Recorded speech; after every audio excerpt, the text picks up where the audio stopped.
So today I'm here with Mr. Gus Miclat, Executive Director of Initiatives for International Dialogue. Mr. Miclat, can you tell us a bit about your organization? Well, the Initiatives for International Dialogue, IID for short, of course, is a regional solidarity and advocacy organization based in the south of the Philippines, Davao City, Mindanao. But we do cover the Southeast Asia region with regards to issues on conflict prevention, peace building, democratization, human security, and solidarity.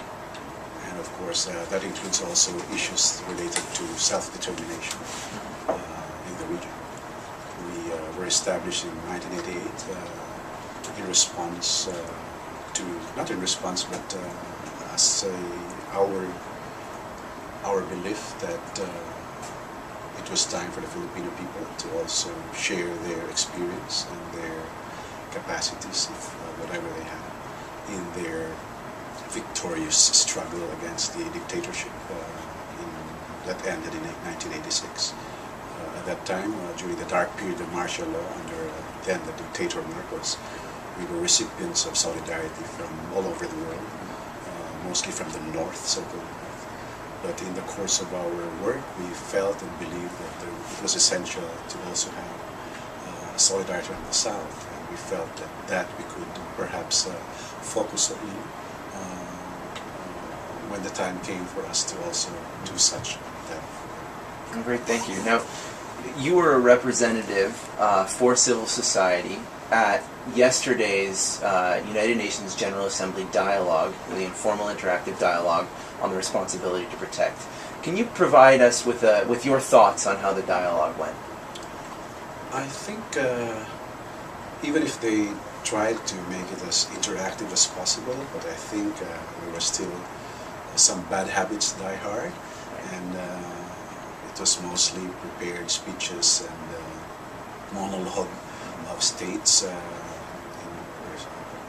representing the respective positions. But of course, the fact that I and other civil society individuals or representatives from all over the world were allowed or were given a space to present our perspectives with regards to this on the issue of regional organizations and sub-regional organizations' role in RtoP was, I think, a huge step in the right direction for eventual and actual and genuine sustained dialogue, not only among and between the states, but among and between both states and regional organizations, multilaterals, and civil society. Mm-hmm. As I was saying yesterday in my presentation, not one actor can resolve conflicts or prevent conflicts alone. Not the UN, not a regional organization, not a government, and not even us as civil society. We need to partner together. And it was, I think, good to have that sort of interaction yesterday, wherein governments and the UN, who anyway claim to represent us, right. Their constituency, and decide on our behalf with regards to waging war or waging peace, that we as civil society are there and are part of, are sitting in the table somehow, right, in an extra chair. Right. Now, you were able to actually give a statement at the dialogue, and in your statement you mentioned an interesting idea of P2P, R2P, and that was people-to-people responsibility to protect. Can you expand on that for our viewers? Well, what I essentially meant by that is that civil society cannot just rely on governments to further this beautiful norm. That the principles behind this norm. Even as civil society, we also have varying opinion about RtoP, and we are not yet on the level of what it means. But as far as I'm concerned, from the perspective of my constituents, we would like to focus on the first pillar of RtoP, and it's precisely the prevention pillar.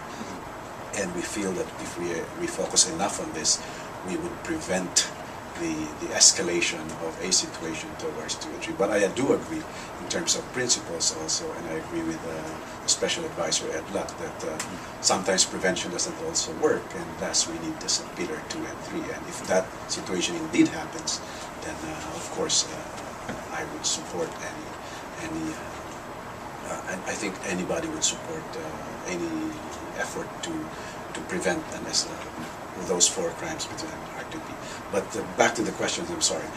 P2P to me, what I meant was essentially if governments are unable to further the discussion or the implementation or operationalization of this norm in actual situations, then civil society can do it themselves, and in fact have been doing it themselves. And this is what I mean, people to people RtoP.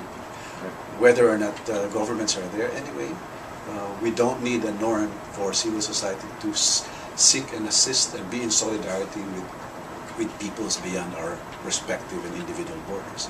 And that is precisely, I think, the element that is missing or that has not been expounded on the RtoP, is the element of solidarity. The solidarity of peoples and hopefully of states and nations with peoples and nations that are suffering, that will be caught in a situation where the RtoP norm is invoked. So P2P RtoP is people-to-people solidarity when in a situation where conflict needs to be prevented, when in a situation when people needs to be assisted, and in situations where there has to be some sort of reaction. Short of civil society has no armed force. we only have our vests and our ideas and our heart and souls and our arms to embrace the other. That's all we can do. And in situations of conflict, that's what we issue statements. We come and provide assistance, and perhaps also send ourselves into the front lines, like what, for example, peace brigades do, and come in between 2 conflict actors, etc. That is the gamut of what I mean P2P, RtoP. Well, it was a very interesting idea. Thank you very much, Mr. Miclat, for your time, and we wish you all the best with your work with IID back in the Philippines and Southeast Asia. Well, thank you too.